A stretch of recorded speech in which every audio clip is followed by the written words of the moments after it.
and we do not endorse or oppose any candidate of political parties. The candidates here tonight are requested not to post photos of themselves with our logo, nor anything that implies an endorsement. We do, however, truly appreciate the candidates' willingness to participate in this educational forum. The use of the Alpha Educational Leadership Development Center House is a courtesy of the Delta Alpha Lambda chapter of Alpha Phi Alpha Fraternity Incorporated. We also have a partner that's collaborating with the League of Women Voters this evening. Meredith Turner is here representing the Deltas, and she's also a county councilwoman, and I'm going to have Meredith come up and say a few words for us.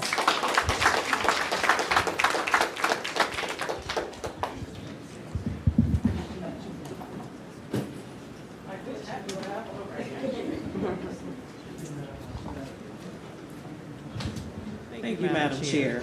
Good evening. Just want to take a moment to welcome everyone to Meet the Candidates Forum for the new Ward 3 City Council. I am Meredith M. Turner, Cuyahoga County Councilwoman, proudly representing District 9, which includes Bedford Heights, Cleveland Wards 1, 4, which will be the new 3, Ward 6, Highland Hills, North Randall, Orange, Pepper Pike, Shaker, Warrensville, and the village of Whitmere. I also serve as the chair of the county's Finance and Budgeting Committee, and I'm here tonight serving as chair of the Social Action Committee for the Greater Cleveland Alumni Chapter of Delta Sigma Theta Sorority Incorporated. And we're so grateful to partner with the League of Women Voters of Greater Cleveland for this important forum. Tonight represents democracy in action, an opportunity to listen, engage, and prepare to cast informed votes in the September 9th primary election. At this time, I have the honor of bringing forward our chapter's first vice president, Makata Peoples, who will extend greetings on behalf of our chapter president, Teresita Jones-Thomas, and the Greater Cleveland Alumni Chapter. Madam First Vice President, let's give her a round of applause.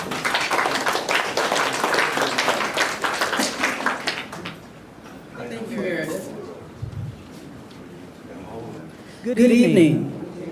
As Meredith mentioned, I am Makata Peoples, and I serve as First Vice President and Chair of Program Planning and Development for the Greater Cleveland Alumni Chapter of Delta Sigma Theta Sorority Incorporated.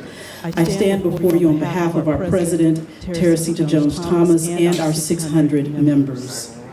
This is the first of a series of 4 education forums that our chapter is hosting or collaborating with locally with the League of Women Voters. Thank you for joining us this evening in person or via the live stream. Like the League of Women Voters, Delta Sigma Theta Sorority Incorporated is also a nonpartisan organization. However, one of our programming thrusts is political awareness and involvement. Your presence is a testament to your civic engagement and your desire to ensure that democracy continues not just to live, but to thrive in our community. Being here also shows your commitment to serving on the front line. I encourage you to share what you learned tonight with the people you care about. Embolden your family, neighbors, and friends to activate and to vote. Thank you very much, and enjoy the forum.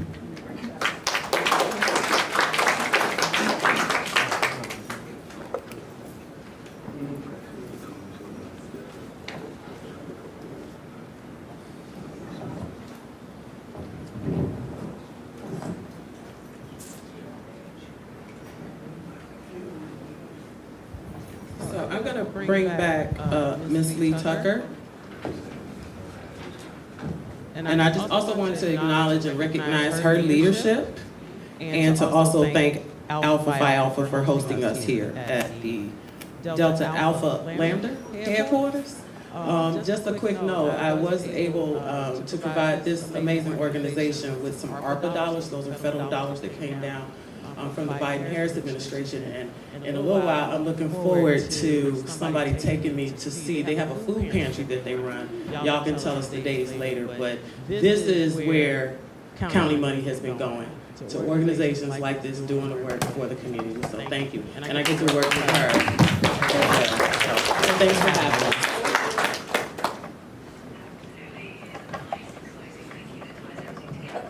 That's my other voice. Just an FYI, this evening's forum is being live streamed and the video will be posted online. Links to the video will be posted on the League of Women Voters Greater Cleveland's website and on our social media platform. We have some question screeners. Can the 2 question screeners raise your hands? The question screeners will be collecting questions from you that you have for the candidates, as well as if you need some paper and some pencils, hold up your hand and they will provide the paper and pencil as well as select your questions.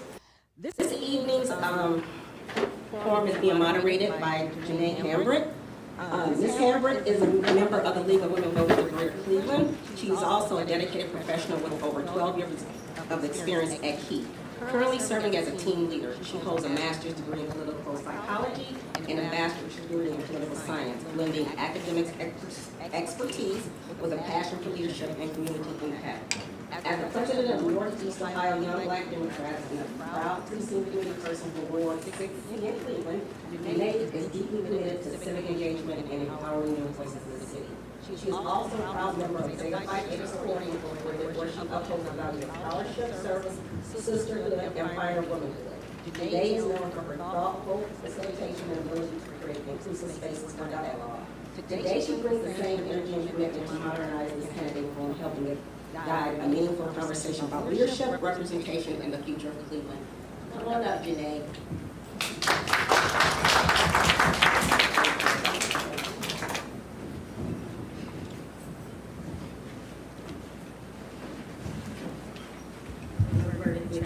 Okay, there we go.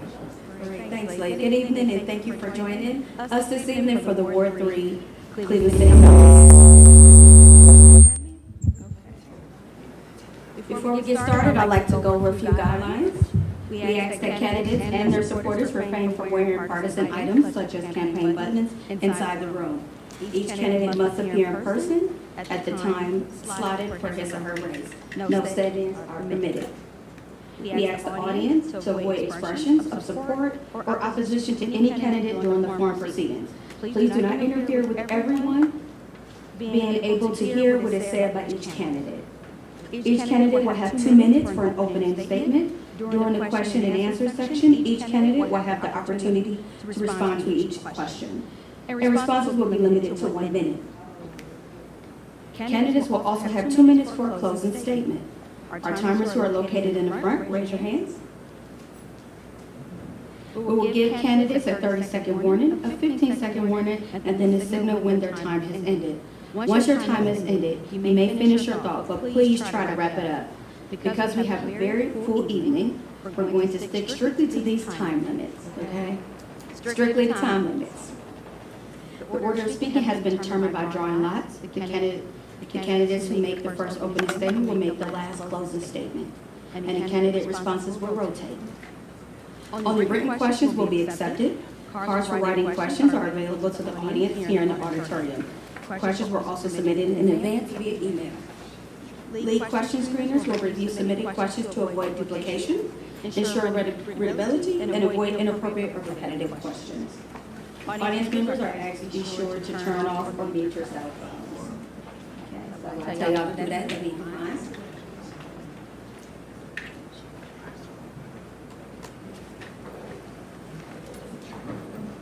Okay. So we will get started with opening statements. All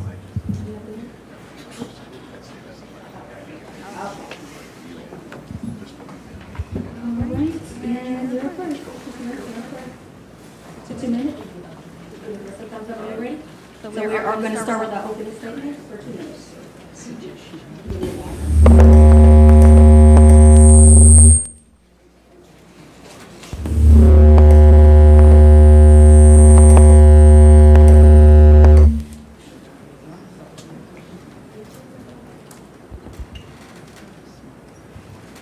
Good evening, everyone. My name is Ross Olubenga, RASOLUGBNGA, and I'm a write-in candidate for Ward 3. My experience goes back to my education at Morehouse College, where I graduated with a degree in sociology, same college as Martin Luther King, for those of you who don't know. From there, went on to win several awards from Black Enterprise Magazine and Inc. Magazine for my work in finance. And that is where I developed an interest-free loan fund for first-time home buyers. From there, I was handpicked by Mayor Justin Bibb to be the very first entrepreneur in residence for the city of Cleveland to work specifically on the southeast side to help small businesses access resources within City Hall and also within their local CDCs. From that position, I went on to become the first neighborhood investment manager for the entire east side that encompassed not only Mount Pleasant, but also Slavic Village. I was able to revive the Steel Yard TIF to bring over $1 million back to small businesses in that area, and also work on the Southeast Side Promise, the initiative of the mayor to bring, again, more money to the Southeast Side. My platform is bringing all of my experience together. Yes, I am the youngest candidate here, but also that speaks to our platform of youth empowerment and not just youth engagement. From there, we move on to block by block revival, as well as retention, making sure that our elders can age in place. And then from there, growing where we live, making sure our neighborhoods are clean and safe to bring in small businesses into the area. Again, my name is Ross Olubinga, RASOLUGBNGA, and I'm a write-in candidate for Ward 3. Thank you.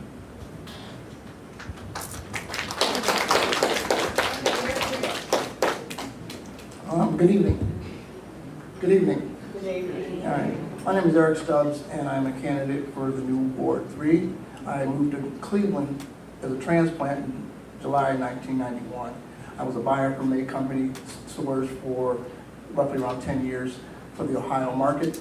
Went on to, as the district manager for Linens and Things, as the director of operations.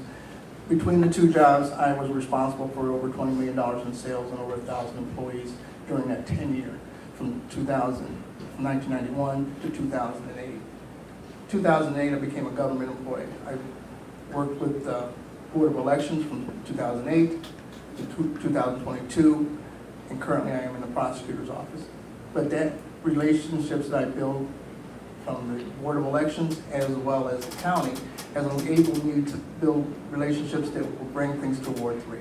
So part of my platform is based on those experiences that I had with the Board of Elections, which I was responsible for 22 municipalities. So working with mayors, city council, and local leaders in order to navigate through process. So having that ability to navigate through process and also to work with groups of people who have different needs at different times, which is what we're dealing with the new Ward 3. Slavic Village and Buckeye are like night and day, but they share the same relationships. So going forward, my platform, first thing is safety. We build off of safety.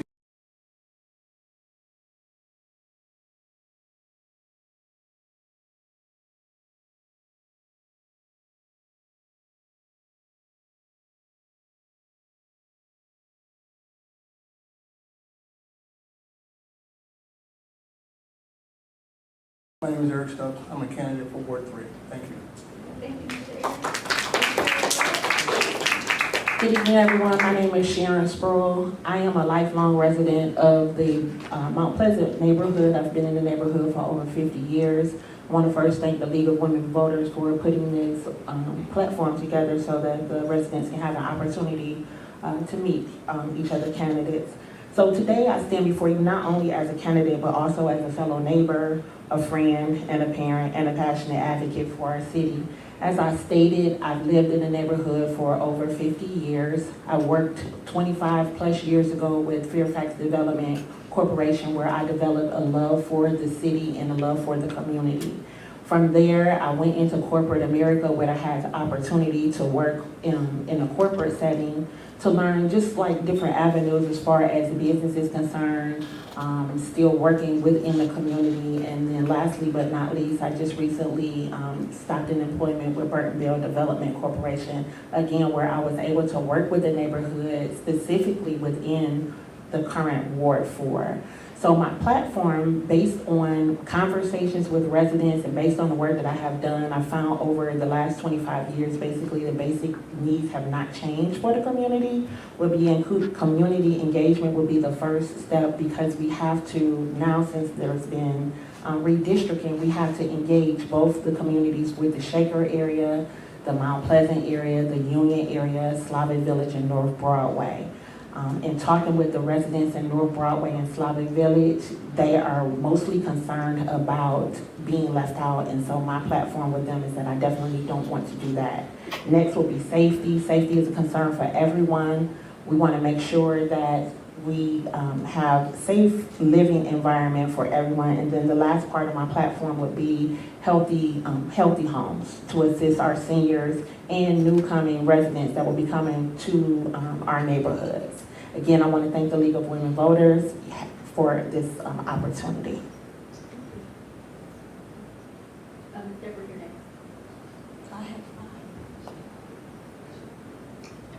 Oh, I'm sorry. Sorry.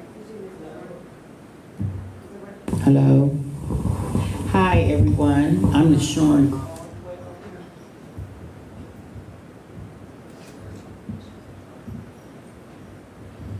Good evening, Hello.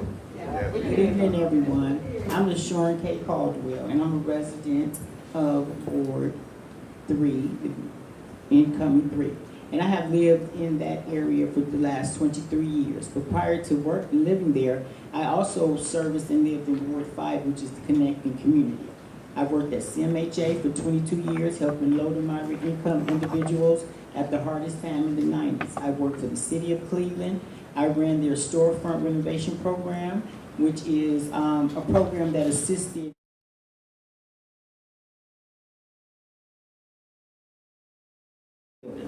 I worked at Famigos Foundation, which is a community development corporation. I also worked at Union Miles Development Corporation.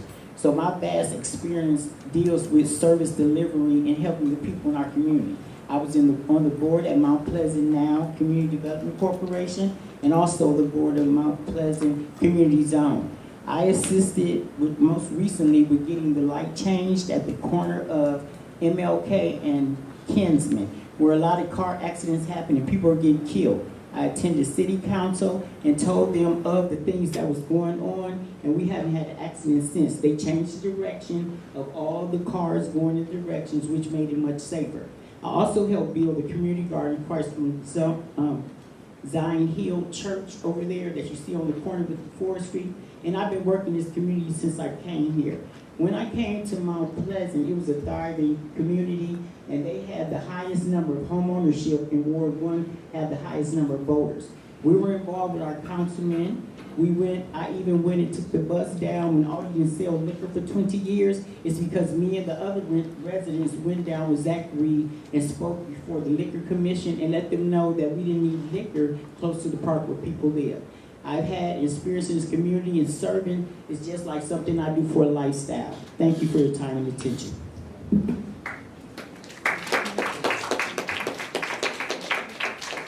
Hello, everyone. How y'all doing? Good. I am endorsed at Public Council for 1 year.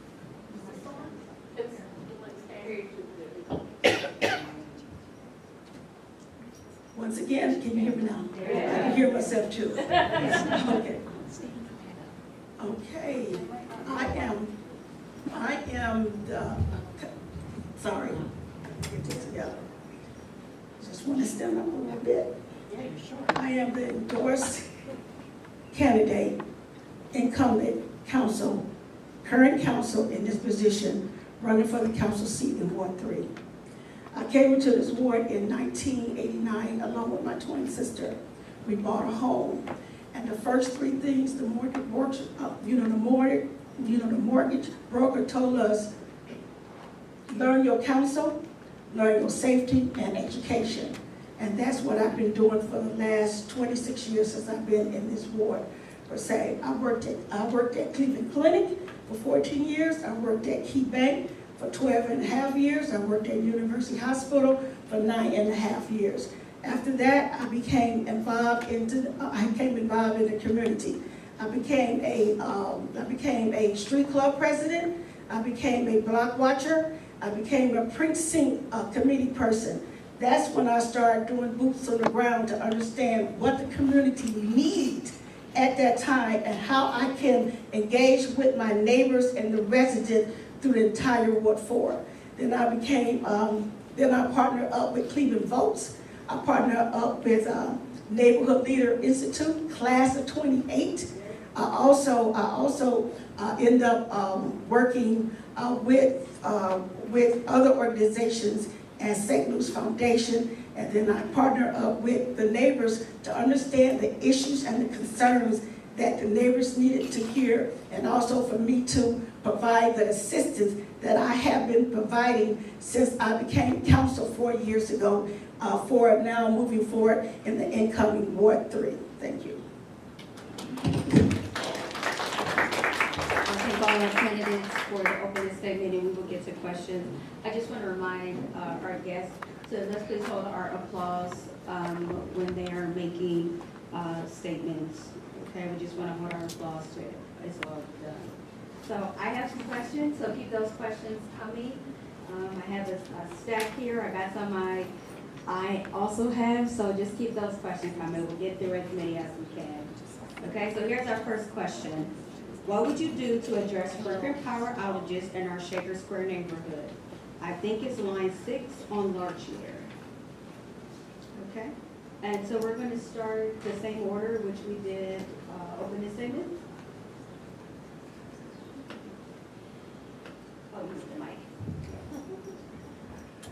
That one's not cooperating. Can you all hear me? Yes. Yes. So, from my experience working in the Department of Economic Development, every single department of the city will say that we're over capacity, right? Because there's a whole lot of work to be done and there's only so many people that can do it. But what I've learned by being inside of City Hall for the past close to 3 years is that if your representative, your leader is there saying we have to push this thing, we've got to get it done, and they're really hounding the director, then it can get done. So the issue is you got to build that relationship, but also the representative really just has to be on the money and really making that shake and making it work. So that's how it has to be done.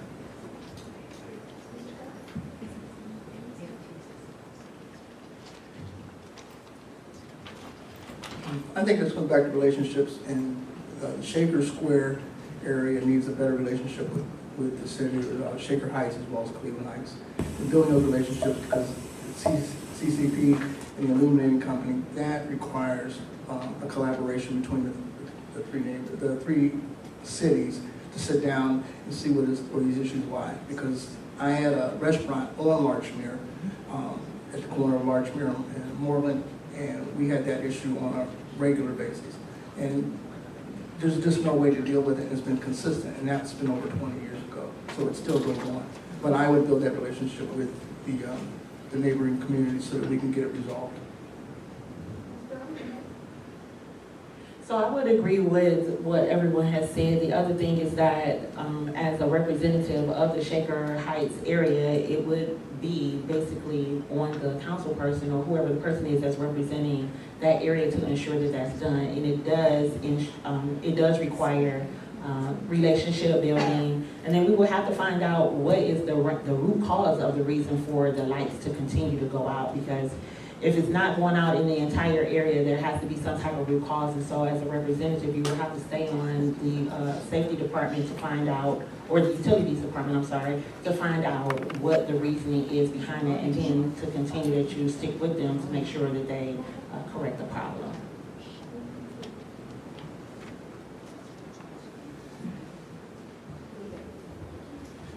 Hi. The problem with the outages is logistics. They need upgraded transformers. And nobody has set aside the money or made a plan instead of just sitting down and talking. So when we want things resolved, it's problem resolution, but they want a problem strategized. So we need people that know what the problem is, because I experienced that myself. I live on Reservoir Place. Our transformer, when those new houses were built, were not upgraded. So our lights can go out if somebody blow out a candle. they need to get to the root cause of all the problems and make resolution. Transformers are the problem. So they need engineers to come in, figure out how they can run additional lines without tearing up all the sidewalk and all the properties and get installed the power that we need. It's not a rocket science deal, but nobody's committed to resolving the issue, and I thank you. Could you repeat the question? What would you do? What would you do to address frequent power outages in our Shaker Square neighborhood? I think it's line 6 on Larchmere. Line 6 on Larchmere. Now, Larchmere runs from 116th to Coventry. So line 6 is the entire Larchmere to Coventry. That's what you're speaking of. That's what they said. I think it's line 6 on Larchmere. Okay. Basically, that is something that CPP will be working on. I am on the utility committee at council, and CPP is working on a new grid to upgrade their lines. Per se, that is not my expertise to explain the basic of the new grid that is being formulated for the new electrical system that they are putting in. But moving forward, by us working with CPP,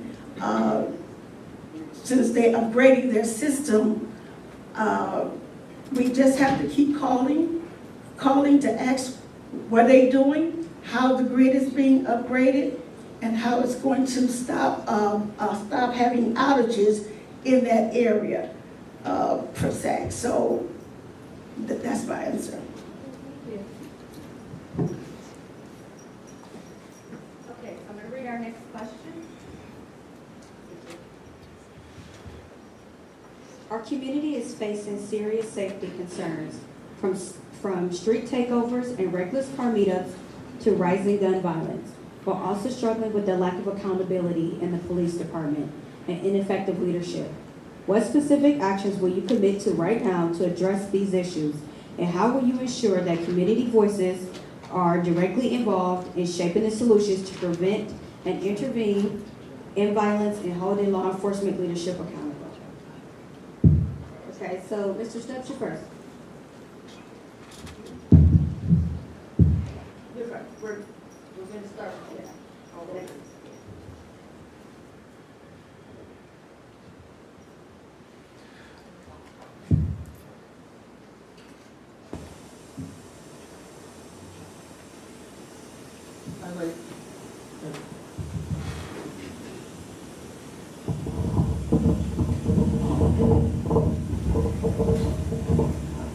As I indicated, one of my first initiatives as part of my platform is safety.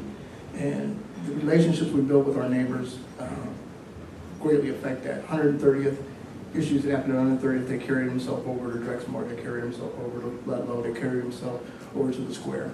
Until we fix Buckeye, we can't continue to throw money at Shaker Square because it affects economic development in the long run.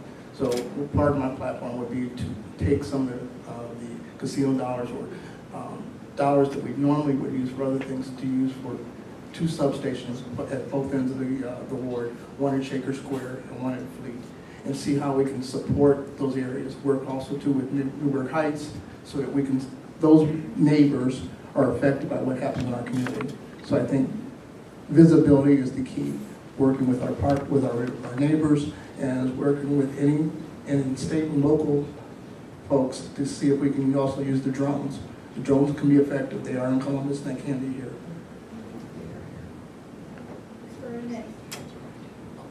That's a good question. So as I've thought about safety, specifically the street takeovers, I've had an opportunity to talk to a few young people about what even the reasoning is behind the street takeovers, but definitely would want to work with our police force and to start a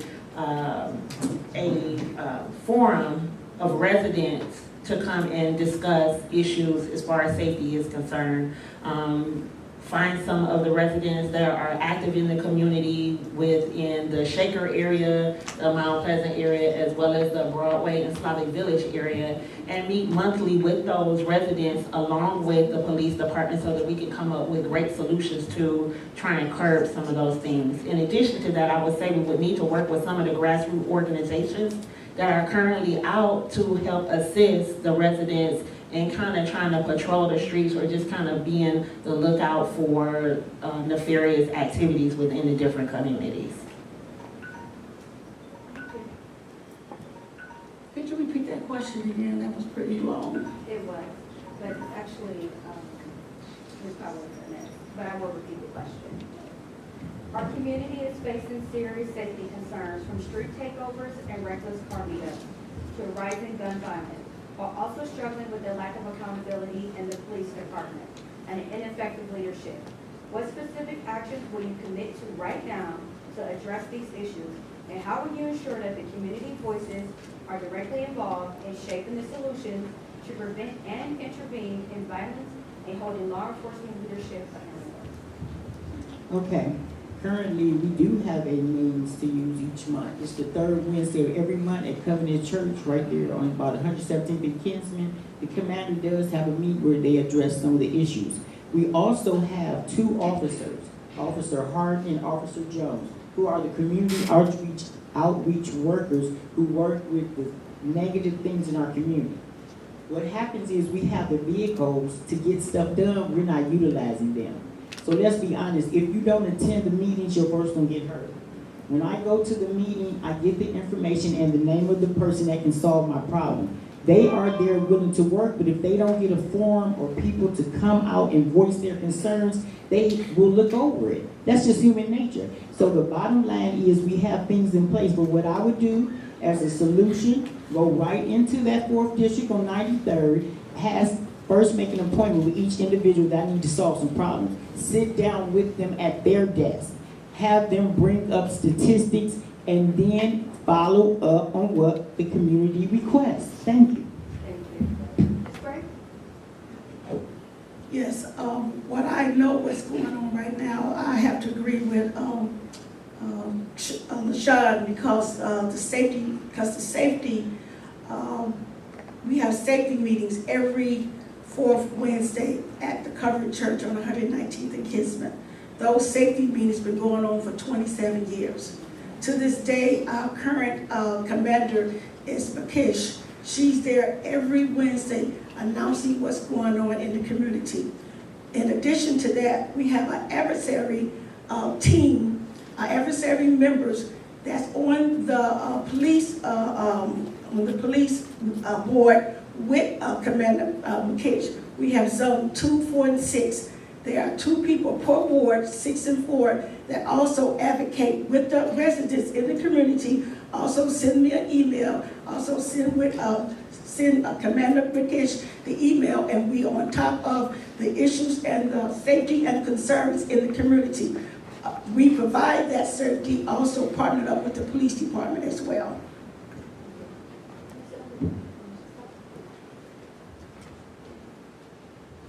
All right, so the first thing is that we've seen in cities like Birmingham and Baltimore that they've reduced gun violence, and they've also just turned the whole city around, turned crime down. So the thing is, you've got to provide youth programming and youth empowerment. We've got to get the young people involved because that's how we deter them from committing crimes. As I'm out here talking to young people, they want money, they want jobs, they're hungry, they want food. And so we are already working with the local CDC to start a youth council. And there are also 150 organizations, youth organizations that MyCom works with that people don't know about. So the youth programming is something that we've got to address. And then the next thing is clean neighborhoods precedes safe neighborhoods. So making sure that we're cutting the grass, making sure that we're doing community cleanups in conjunction with the local CDCs to get the neighborhood to where it's supposed to be. So youth programming as well as clean neighborhoods to then have safe neighborhoods.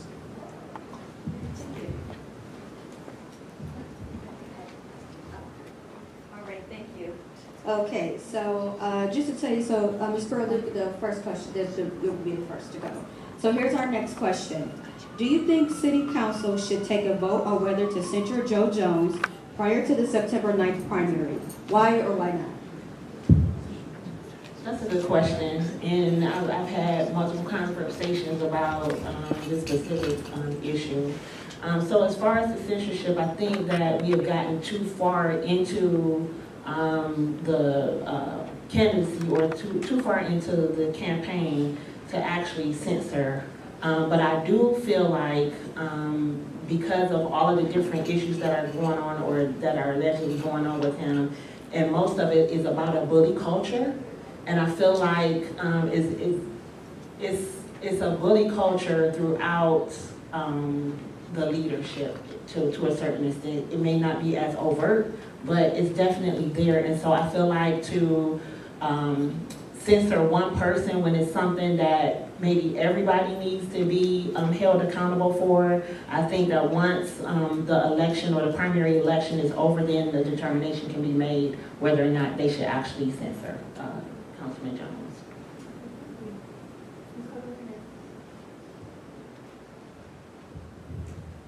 To me, I think that if there's a problem, you go quickly to resolution.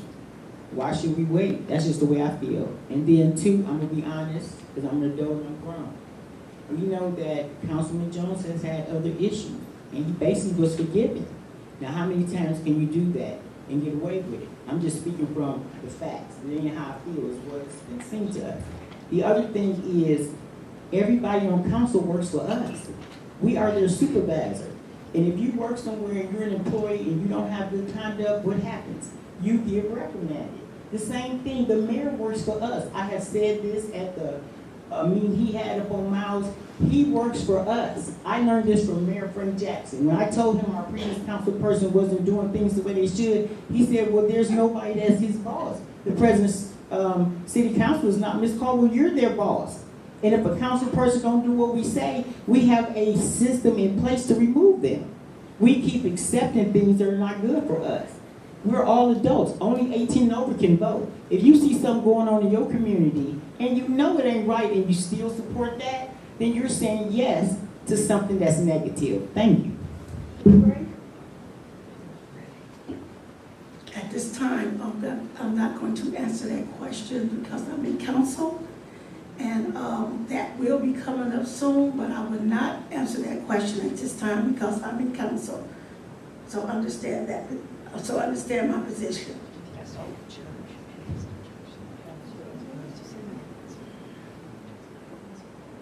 Yes.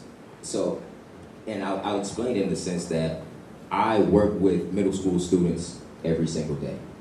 And we all know that the rules are the rules. And when you let one person slide, now you have to let everybody slide. So it really becomes an issue of not only accountability with the leader, but also, as Ms. Caldwell just stated, the constituents holding the leader accountable. And so, yes, I'll say that. And I'll also say that I've had a great working relationship with Councilman Jones up to this point. So this isn't personal in just how I work with my students, right? As much as I want to be lenient on them, the rules are the rules. So I'll leave it there and say, yes, I'm in favor of the censor.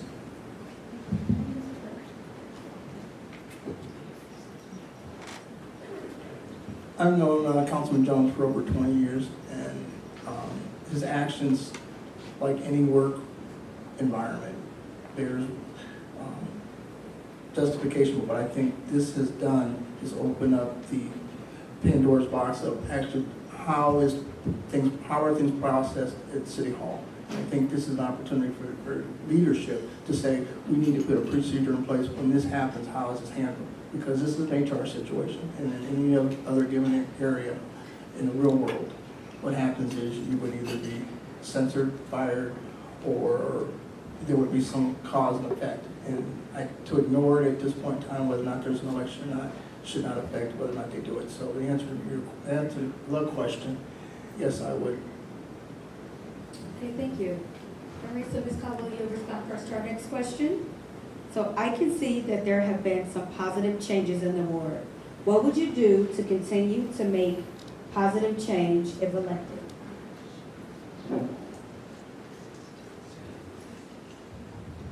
If I was elected, I would begin to partner with other entities.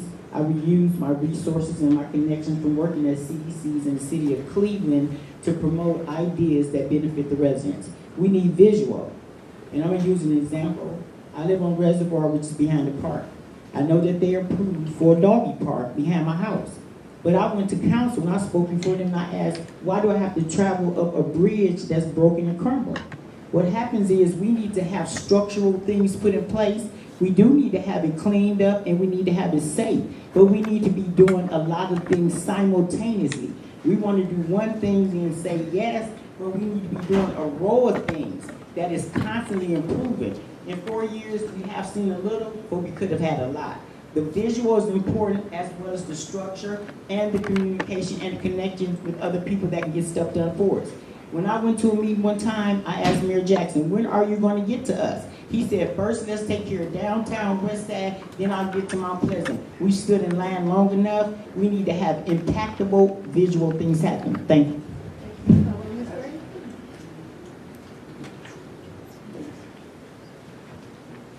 Question again. I can see that there have been some positive changes in the board. What would you do to continue to make positive change if elected? I think that's a good question. Positive changes have been done in the last 4 years since I've been in this position. You got to recall 4 years ago, we struggled. We didn't have anything up to the point of infrastructure, housing, and businesses. Now we have that. Due to the residents helping out with the assets mapping, we built a master plan. From that master plan, all the residents have been involved in the development throughout Ward 4. And since we were successful to stay alive, to see the light at the beginning of the tunnel, more conversation is being had with the residents. I don't make the final decision. I bring the resident in to say what you want to see on your street, what more you want to be developed in your community, how are we going to move forward. And when we have that conversation, that's how you implement the funding. The funding is for the ward funding that that is given to the council to share with the residents. So that's how we're going to move forward once I have that conversation with the residents. Thank you. Thank you, Ms. Green. And Mr. Linda. Sure. I can see that there have been some positive changes in the ward. What would you do to continue to make positive changes if elected? Yes, absolutely. So as I've been out speaking with residents in the ward, there have been positive changes, and because of those positive changes, we see rising property values in that area. As a real estate investor myself, I don't mind rising property values. That's good. But for my aunt who lives around the corner from me, right, she doesn't like those rising property values because that means rising property taxes. So I'm interested in starting a community land trust so that our elders can age in place and, of course, pass that house on to the next generation so we can keep intergenerational wealth in our communities. Outside of that, the Youth Empowerment and Youth Engagement Council is something that we've got to have right now and getting our young people involved. So those would be the things that I'm interested in. Just thinking about new blood, innovative ideas like a community land trust and also the Youth Empowerment Council and how we get our young people intrinsically involved in the work right now.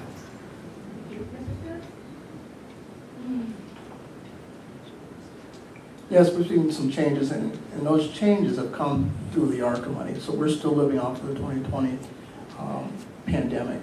And as we've seen over the last 4 years, that money is coming to an end where they're using it, and it was a 2 to 3 year cycle. So I would, as a council person, actually just make sure that projects we have in place are sustainable. So as we get to council, and we don't know where the state or the federal in the next 6 months, because we've seen what's happened in the last 100 days, as we don't know where funding's going to come in the next 2 years, we want to make sure that these projects are sustainable.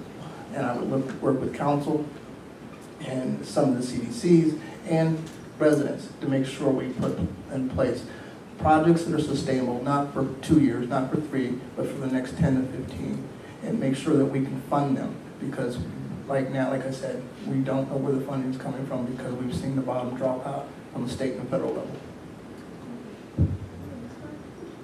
So thank you for that question. So as far as positive change is concerned, I feel like that positive change is subjective, and I think it's subjective based on the neighborhood that you currently live in. So as part of the ward, when I walk down Kinsman or when I walk down Union, I see trash. So that's not a positive change for me, and I think that that's something that can be easily resolved if we get people involved in making sure that they're just cleaning up their piece of that neighborhood. The other thing is, yes, we do not know where the funding is going to come from, but we do have projects that are already on the ballot. So what I would do is to make sure that those plans are moving forward before we start moving with different or adding additional changes to the community. Okay, so Ms. Gray, you'll start us off on this next question. Why do you want to become a Ward 3 City Council person? We heard why you feel you're qualified, but why serve as a council person? Well, to continue to remain as the council person in Ward 3 is because what we have already done. When I came into this position, Ward 4 was going to be redistricted out because what had happened. Moving forward in the last 4 years, we put $12 million in Shaker Square. We put $3.8 million on Buckeye Corridor. We put $15 million in the, on the southeast side. We also got $2.5 million from Key Bank. We got $2 million from Fifth Third Bank to help with homeowners, rehabbing their homes. We have put in infrastructure all across the entire Ward 4, which is now going to be Ward 3. So remain in this position. We have made a shining light in Ward 3 to move on, to build more houses, to have more infrastructure, and to do better. We have incorporated jobs for our kids. We have done assistant programs, with homeowners as well. So to say for me to remain in this position, I apologize. Because it's a lot to say in 2 minutes. I apologize, okay? So however, to move forward, to remain in this position is to build a better, safer community. And we have done that in 4 years to be sustainable. So we have bigger and better plans for this ward to stay alive, as well as connecting with Southwest Village. Thank you. Thank you. All right, I'm running as a write-in candidate because of 12 signatures. This is the only reason that we are a write-in candidate right now is because we were short 12 signatures. As we were on the campaign trail, meeting and learning about the stories of the members in the community, the momentum that we had, the connections that we had made, and the response that we were given by the people, 12 signatures was not enough to stop us. And so I hope that you all see that our passion and the way that we're fighting and moving beyond a bureaucratic hurdle is the same way that we will move if we are chosen to be your representative here in Ward 3. So outside of being a write-in candidate, I'm running because I think that we all deserve better. I'm a homeowner on Mount Auburn Avenue, and so I'm running because I think that we all deserve better. So our campaign is all about putting people first, and I hope to earn your vote in November. Thank you.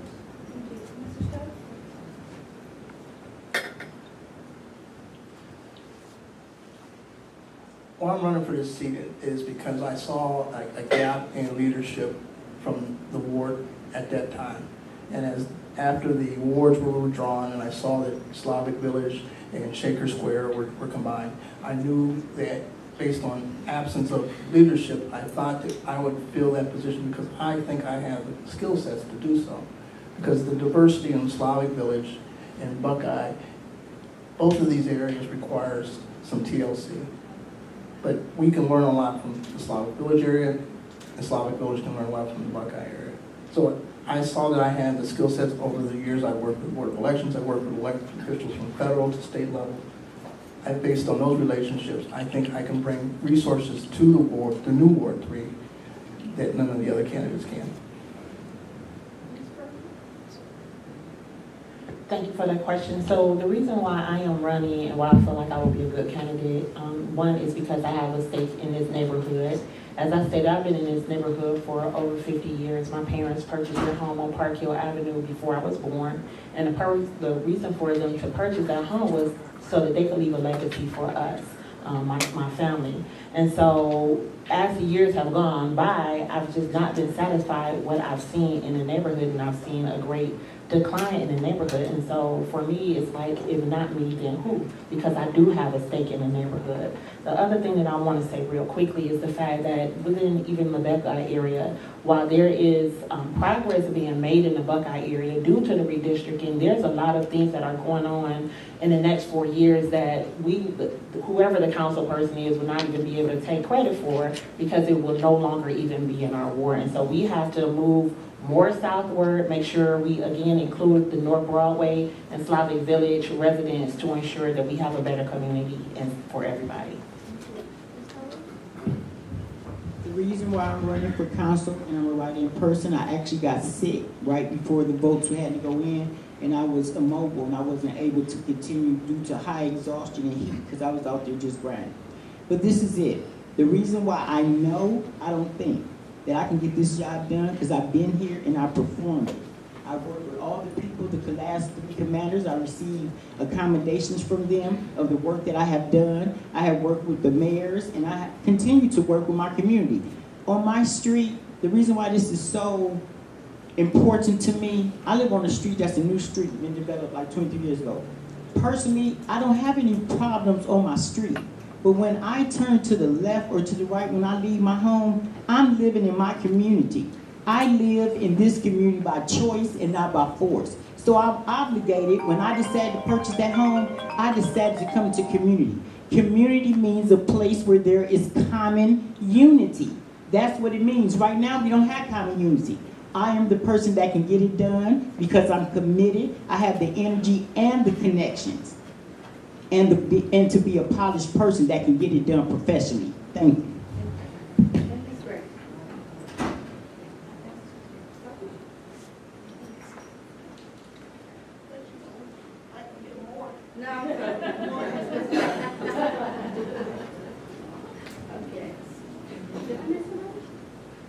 Okay. So here's our next question. What are your plans for vacant, overgrown lots, abandoned houses, and boarded up Cleveland Metropolitan closed schools? Okay. Who went first last time? I lost track. I'm sorry. Ms. Grady went first? Okay. So then you should have.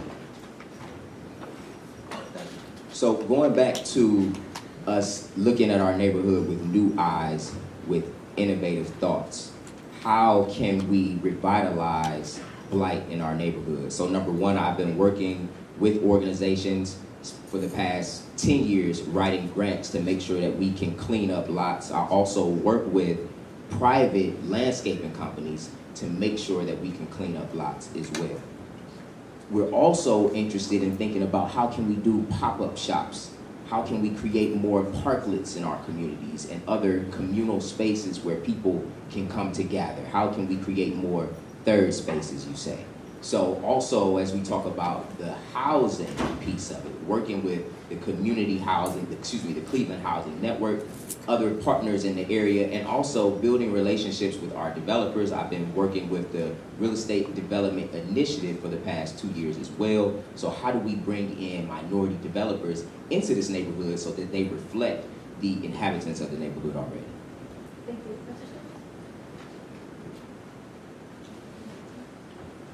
I identified this before in another forum, but we underutilize the folks of the Cleveland Municipal Court, where you see them in Shaker, you see them on the highway in Highland Hills.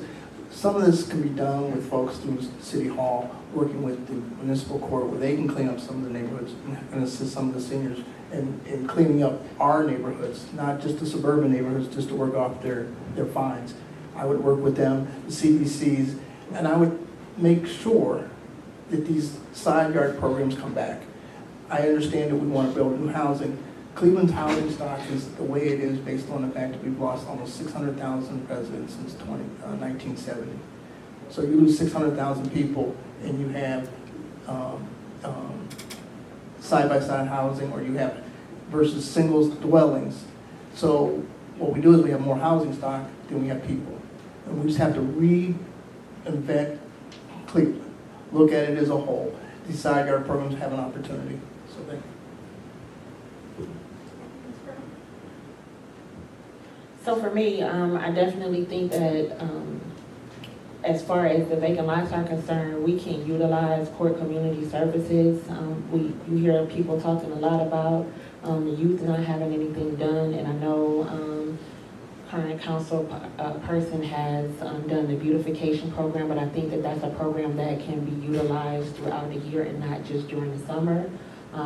As far as the vacant school buildings, I went to Audubon Junior High School, and it's been vacant longer than I can remember going there. And so in terms of reimagining what that school could be, if we could find a developer that would be willing to invest on the southeast side, just like they do on the west side, to rehab some of the older school buildings to ensure that they are a space where we can utilize a third space.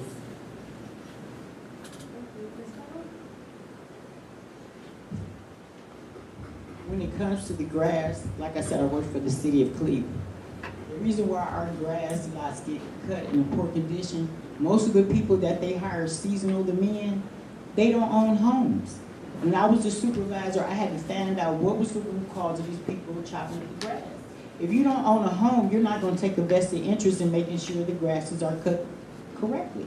That was the first problem. Second problem is if I'm the council person, and I go down the street and see that they chopped up the grass on one of the lots that's vacant in my thing, I'm going to find out, because it was recently cut, or they have a sheet that tells you who cut what lot. I would speak with the director of that department, and I would let them know. They keep coming here and this is how they cut. If they're not going to cut appropriately, you need to get another crew to come out there. And I will keep monitoring the lots in my area. That's getting out in the community and going to somebody's office and getting results, writing down the day. You can't keep up with anything in your brain if you don't have a pen and pencil wherever you go and you're serving people. And I've seen that done. You can't remember everything. Write it down, follow up, and get results. Thank you.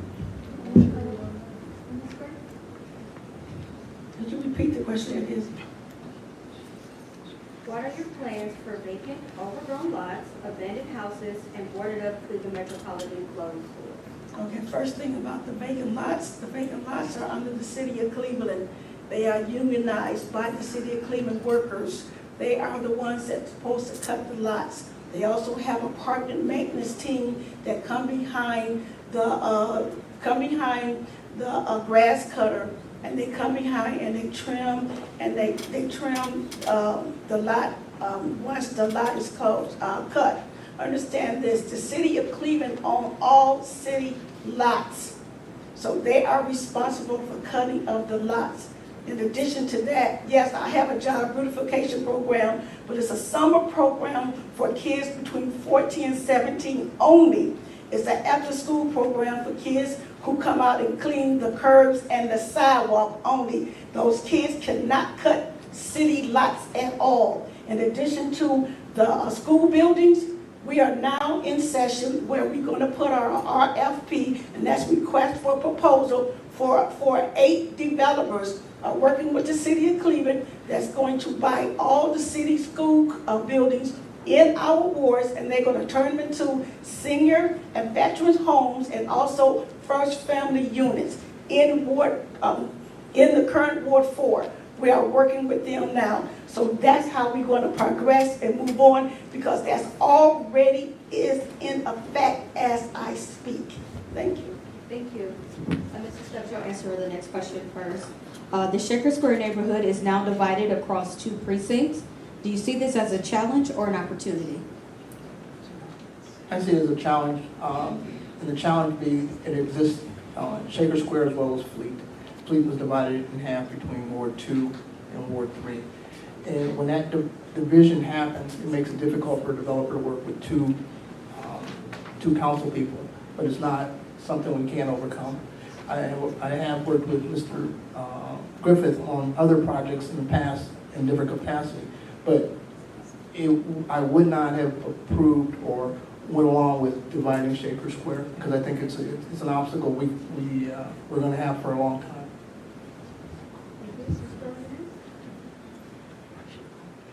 So I see that as both a challenge and an opportunity. Opportunity-wise, it would give the two boards or the two council people an opportunity to work together collaboratively. And then as far as the challenge is concerned, yes, I do agree. There would have to be a meeting of the minds because the two areas are separate, and I do feel like there are challenges that each area or each side of that area has that would need to be addressed. But I don't see that both council people would not be able to work together to accomplish whatever goals they are already set in that area.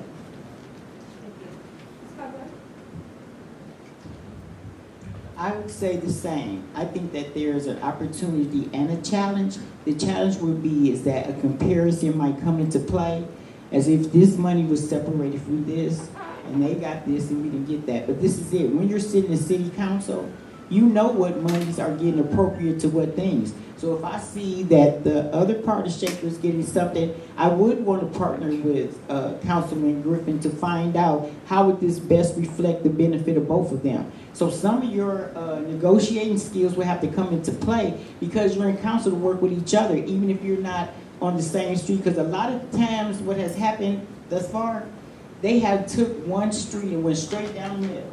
That side of the street is that ward, that side is that ward. That was not a good thing. If it's a street, the complete street needs to stay in one or the other. But you don't go, that's your council purchase. And a lot of people, to be honest, don't even know what ward they're in still from the last realignment, and they don't even know who their council person is when you're out there walking and talking to people. They have no idea. Thank you for your time. Yes, since I'm the current council, believe you me, it was a punch in the stomach. I'll tell you it right now. But however, we have to deal with what we got now. We have to move forward. Shaker Square is going to be fine. Shaker Square is building out today. We done brought in 2 restaurants on Shaker Square since the redistricting. Cafe Indigo and also the Mexican restaurant. Shaker Square is still building and providing development in that area. Councilman President Griffin, he knows Shaker Square. I know Shaker Square. We're working collaboratively together to bring more restaurants, to bring more businesses in Shaker Square. That is a prime development area. It is real estate. We have to move forward and work together as councils for our residents to provide the services that our residents expect us to bring. Shaker Square will be fine. Thank you, Ms. Gray.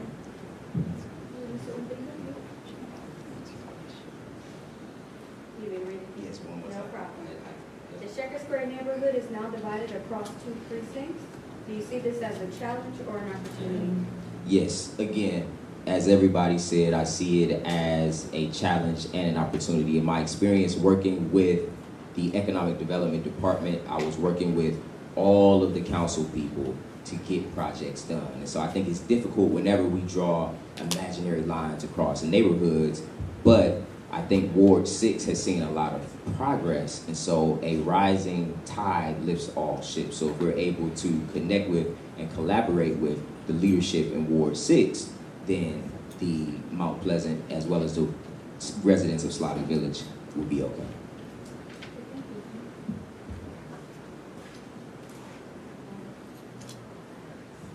All right, we'll do one more question and then we'll move into our closing. So this kind of goes with this one, but I thought this was important because this is going to be an opportunity.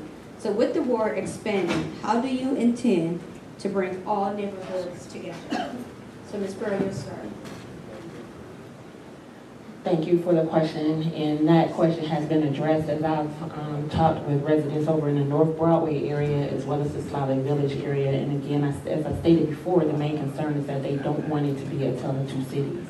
So what I have suggested is that I've already been looking at what would be a happy medium as far as even holding community meetings, just to ensure that everybody in the entire ward will be able to attend meetings where it's not residents receiving information in Slavic Village that's different from the residents that are receiving information in Shaker Square in the Mount Pleasant, Buckeye area. But my commitment to both the people in Slavic Village as well as the people in the Shaker Square area is that it has to be one band, one sound, because we cannot be disjointed and working separately as a community to get things done. Thank you, Ms. Caldwell. My process would be, because it is new additional 10,000 individuals, you need to meet with each person where they are. And I'm a firm believer of meeting you where you are, but not staying there with you. So growth can happen, but you need to meet Slavic Village initially, not continuously. Get everybody, because their concerns are going to be different. Get their concerns in their area, do a flow chart of it, the way you can resolve it. Then start saying, well, Slavic Village can meet with the community next to them and start building on that.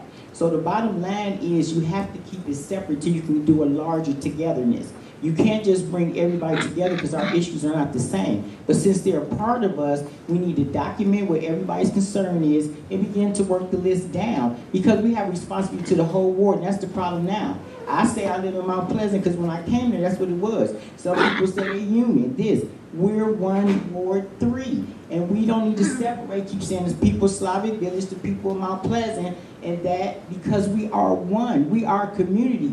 People now that's going to have a common unity.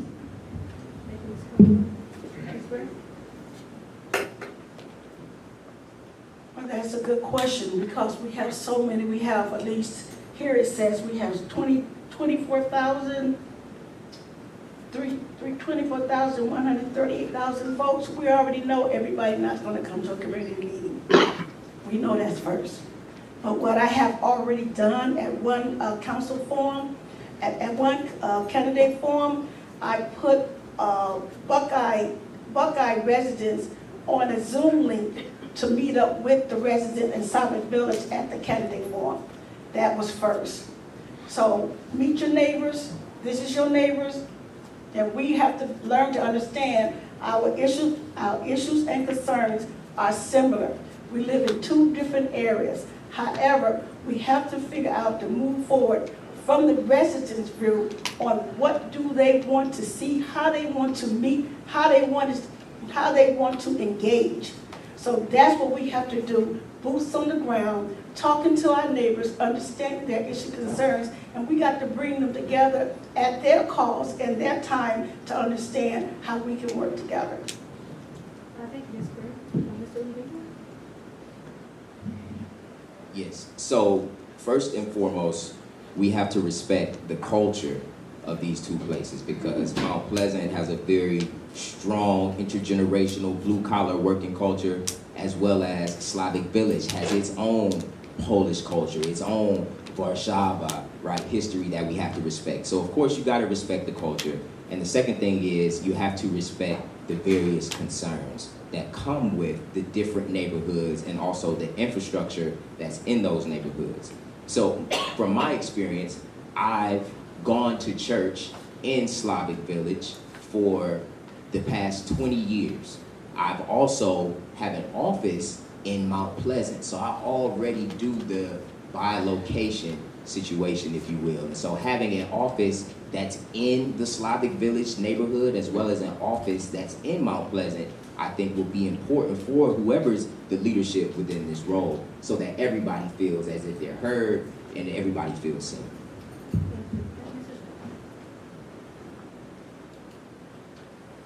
I think with Slavic Village and the Mount Pleasant area, it's like a blended family. You have to take it at a slow roll, and I think you have to identify it's no different in Midtown and as it relates to downtown, Asian Town, how as it relates to downtown. Even though it's part of the downtown corridor, they all have their pockets and needs, but you have to bring them all into the fold. I would agree that you have to communicate with them consistently with the same message, but you also too have to identify their needs in the Slavic Village area.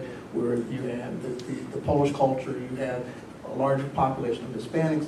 So you have to be able to identify those pockets and relate to everybody in each ward, as would in the Buckeye area. So I think that I can bring that skill set in order to blend that, but you can't force the issue. You have to bring it together slowly.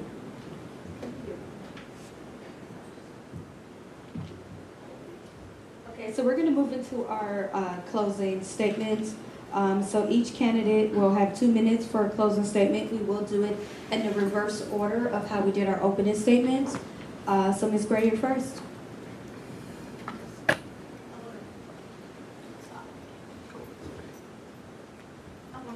I want to thank you, the Women Legal Voters, for having this forum tonight. But I also want to say that being in this position for the last 4 years has been a challenge and also been a blessing to understand how to engage, to understand what the residents' view is moving forward, and building capacity of infrastructure, housing, and businesses wasn't no joke. This is not a glamour job. This is a job. Because I became the residents busy. I'm out here at 8 o'clock in the morning until sunset. So I don't care what is 8 o'clock or 9:30. I'm not going on door to door every day talking to residents of what they want to see, how they want to build this community back together. Also working with Southwick Village, I wasn't familiar with Southwick Village, and I made myself clear with them. I cannot understand what to do for you if I don't have a conversation, build a relationship, so you can have trust in me, so I can know what I need to do for Southwick Village, as well as continue to do for the Buckeye area. I also have a meeting with the Community Development Investment Manager and his boss next week to talk about the investment in Southwick Village. I wouldn't know how to invest in Southwick Village until I get the understanding of what Southwick Village needs from the Third Federal Bank. So I have that set up. But moving forward for the Buckeye area, I have a clear, better vision of what this neighborhood needs in the Buckeye area. Like I said, we put $12 million in Shaker Square, $3.8 million on Buckeye Road, $15 million on the south side. We have done infrastructure. We have given side lots out to our neighborhood. We have tore down 142 homes and still counting. We have built housing. Cleveland Housing Network Partners are also having a celebration on September 24th because they have built 30 homes in the Mount Pleasant now. Habitat for Humanity have built 15 in the Buckeye area. Young to Black Development, Quentin Green, we have approved his 8 homes in the Mount Pleasant area. Forgive me. However, moving forward, it's going to take a lot of challenges to continue to build 2 wards together. Each ward needs something similar, but we have to be patient. We have to have the understanding of how we're going to build 2 areas together to bring it back as full. Thank you, Ms. So that's why I want to move forward. Thank you. Thank you. All right, Ms. Caldwell?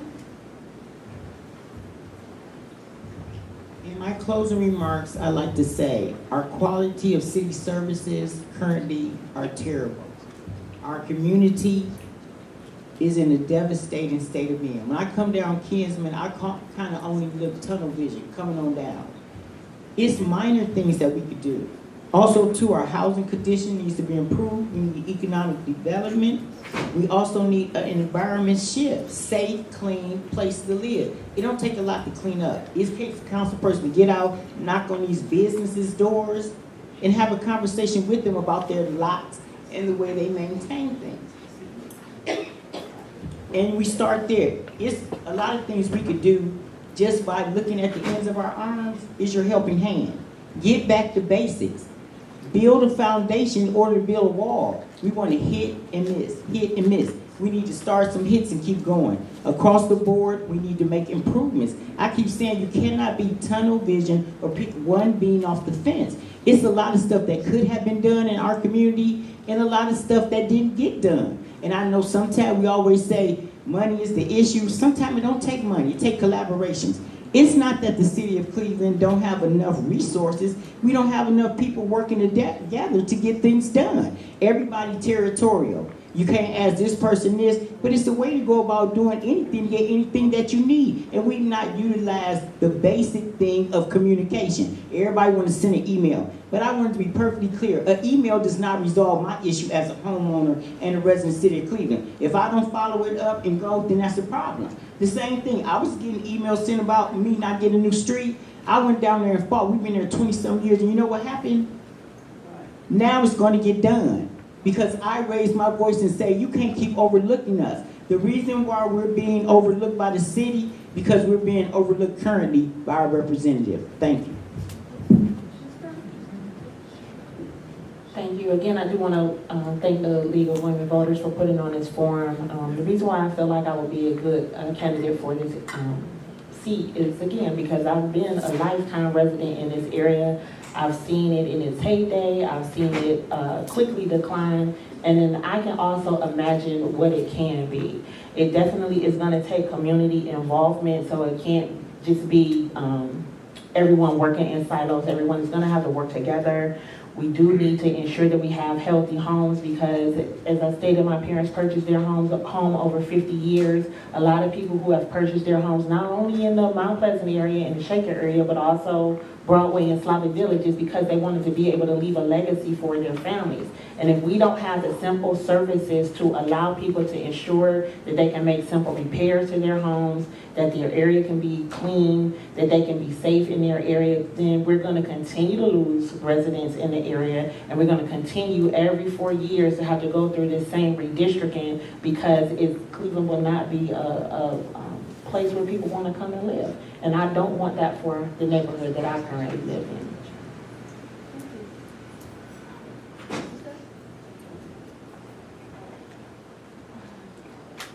When you make your decision on Tuesday, your decision should be looking at not the next 4 years, but the next 8. Because in this tenure, we're going to see another redistricting of 4 years in 2030. 2031, we're going to be right back at this. So the ideal candidate is going to be somebody who's going to be a long-term advocate for you in City Hall, which currently, that's why I'm running. Because we don't have representation at the table. We don't have a person who sits on, who chairs any committee or is a co-chair. We don't have that representation where it's fighting for you, bringing resources back to the neighborhood. We have some things that are happening that we can control, but with the redistricting, it takes a collaboration and connection for resources. With Slavic Village and Shaker Square being combined, it takes different kind of skill sets. Being able to relate to folks, being able to listen, being able to navigate through systems. I think I have that. I've done it in retail. I've done it at the Board of Elections. I've advocated for folks at the prosecutor's office. I've been in positions that I've done this for the last 35 years. I will continue to do that. We need somebody who's going to bring those resources back and make our neighborhoods, help make our neighborhoods safe. The reality is we know there's going to be issues, but we need somebody who's effective in getting resolution to the issues that existed on the east side.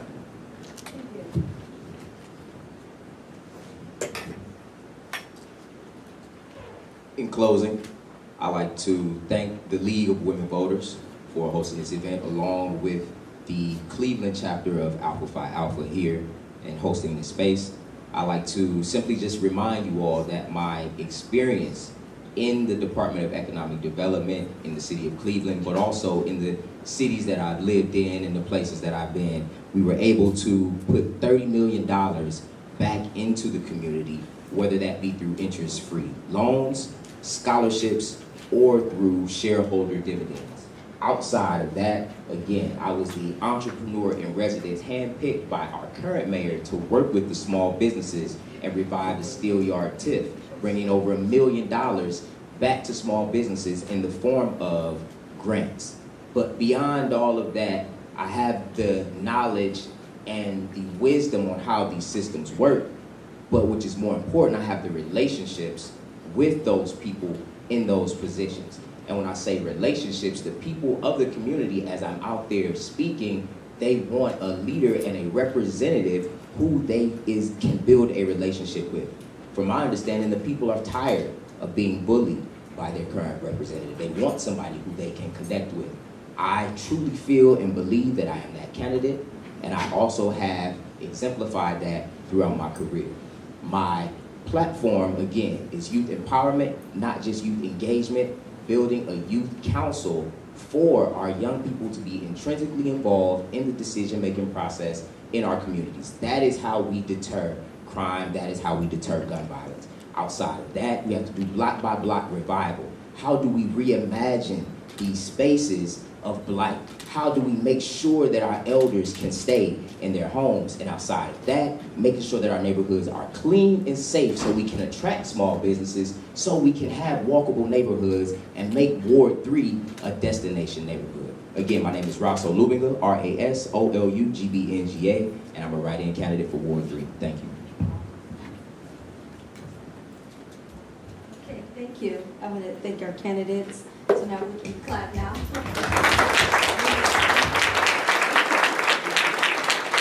And I just want to say it is 7:29. We did it on time. So that was excellent. So on behalf of the League of Women Voters of the Greater Cleveland, thank you candidates for being here tonight. Thank you all for joining us tonight. And this will conclude our Ward 3 forum. Oh, please take food. Thank